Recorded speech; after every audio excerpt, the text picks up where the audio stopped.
It's a very The powerful process detachment. to diminish it. Yeah. And then you It's say, almost you detach from it. You detach from yeah, it. yeah.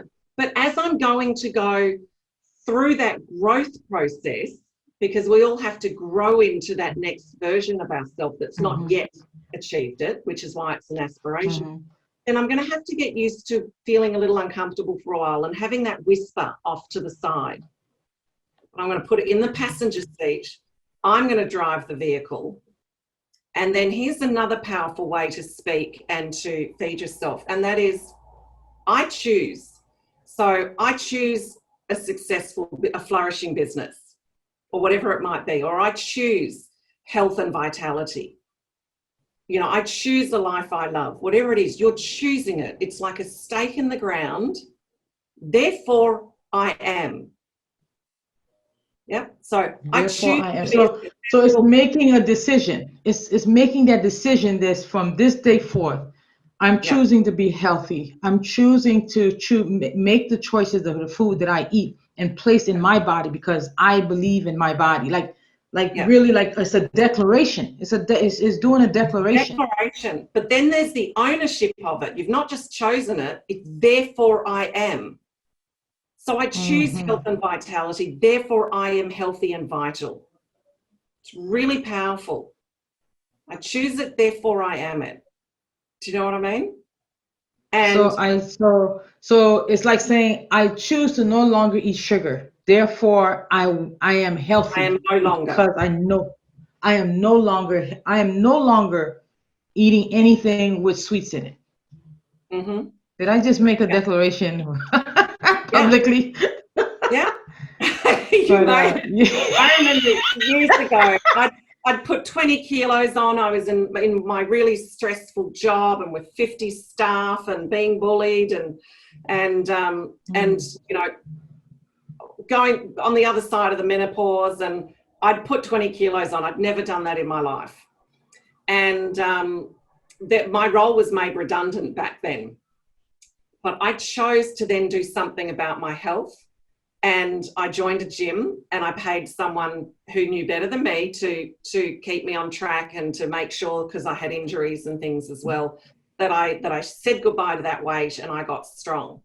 But walking there, I'd go past this like a patisserie and I would look at it, and rather than going, oh my God, yum, I'd go, don't like you, don't need you, don't want you, I'm not going to take you. Like just something like that. Do you know what I mean? It's like that declaration. Yeah. I'm choosing to say, I don't want that, don't need it, don't like it, not buying it. It's that It's same making thing, that that choice. declaration. And, Yeah. you know, I was saying that the power of choice is in your hands. And it is.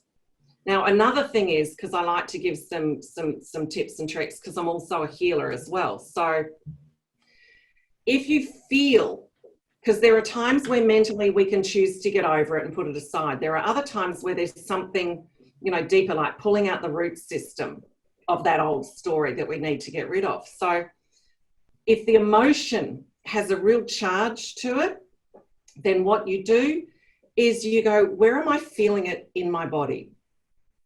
Because you'll feel it. Some people are, oh my God, it's in my chest, or it's in my stomach, or it's in my throat, you know, the emotion of whatever the fear, doubt, insecurity is. And then again, what you do is you consciously breathe into it and you breathe it out. So the intention is to connect with the energy of it and then release the energy of it. So it's like, so you're breathing into your chest or wherever it is.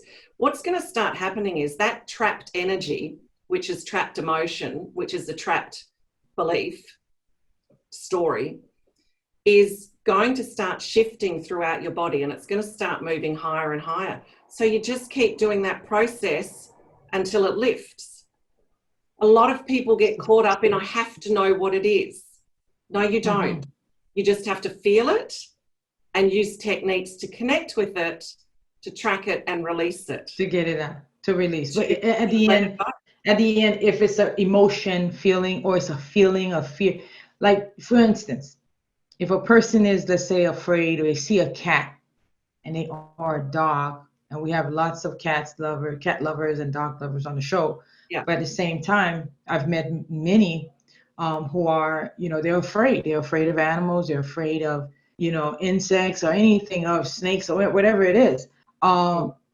You can only imagine it's like the fear becomes real. So one person could stand right next to that, that insect or the dog and say, he's the cutest puppy ever.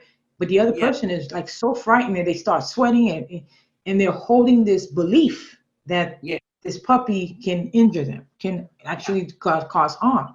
Yeah. So that's a perfect example of holding on to this, possibly a story that's really impacting the energy in your body. Is impacting how you're acting, how you're reacting or not acting. But really, you see it. You literally see a physical presence of it, in the sense of the person's afraid, the person's running, their action.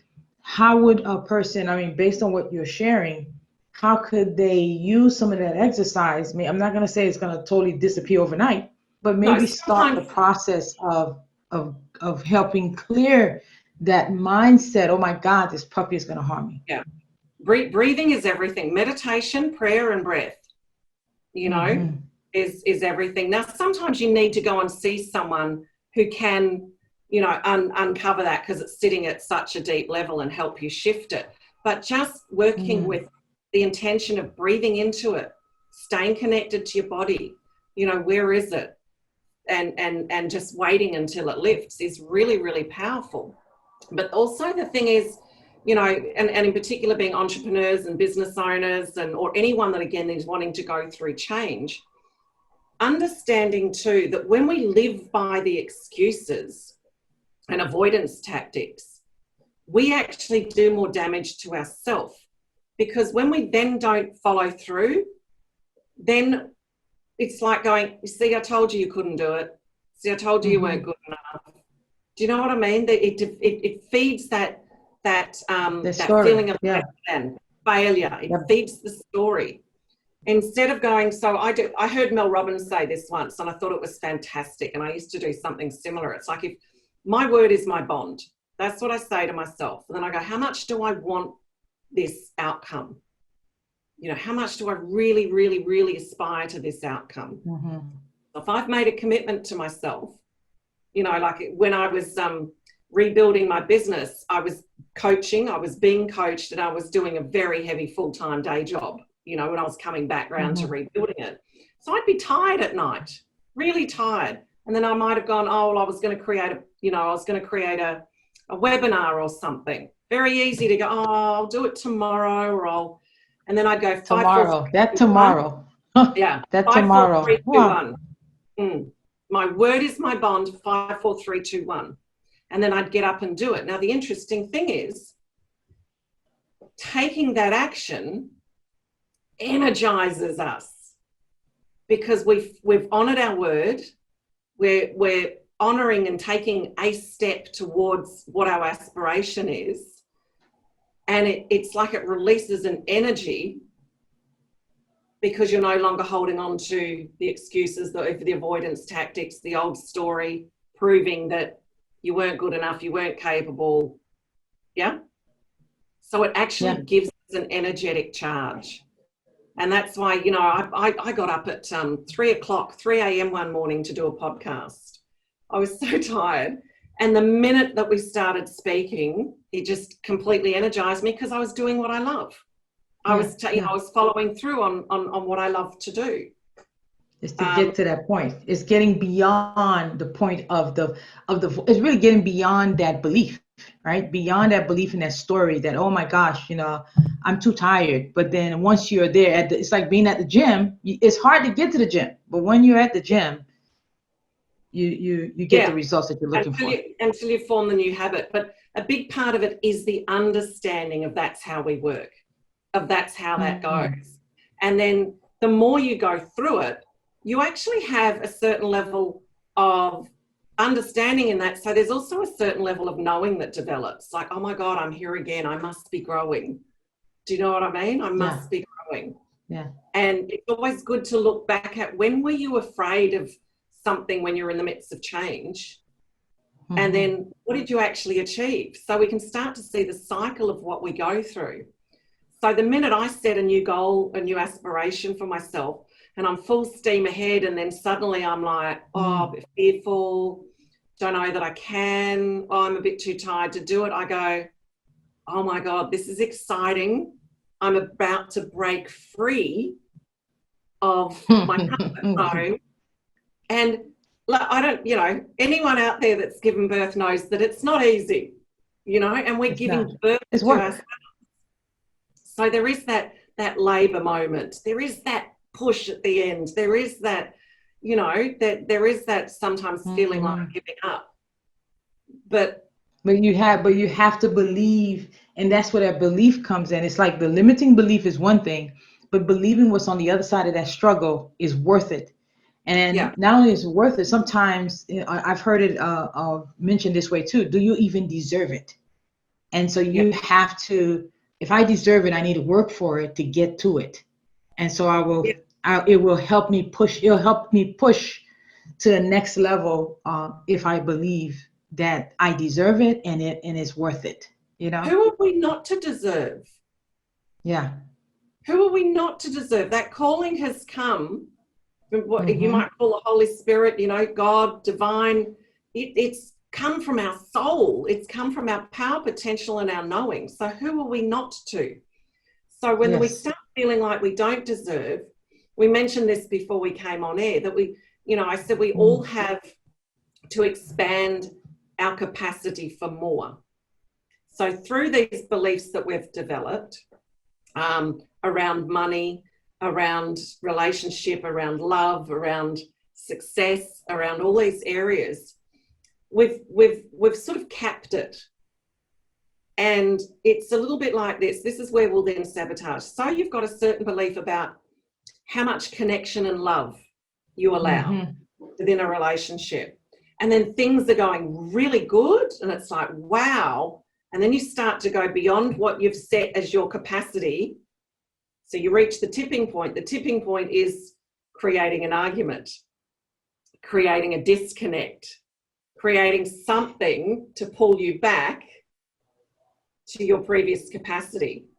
And when we can understand that, so that's when we also go into a reactive mode, because we're either proactive or reactive. Reactive, and I think you said it before too, it's like reacting to something old, reacting to that old limitation, that old story. If we do it in finances, you've got your capacity set at how much you'll allow. Like years ago, when I first started out, it's like, I've always got enough. I've always just got enough. Yeah, I've always just got enough. And then what would happen is if more than just enough came in, I'd need to create a reason to get rid of the excess until I learned my capacity. Yeah, it's almost like a thermostat. If you think you're 80%, when 100% comes in, you get rid of that 20% of success just to ensure that you're back at 80%.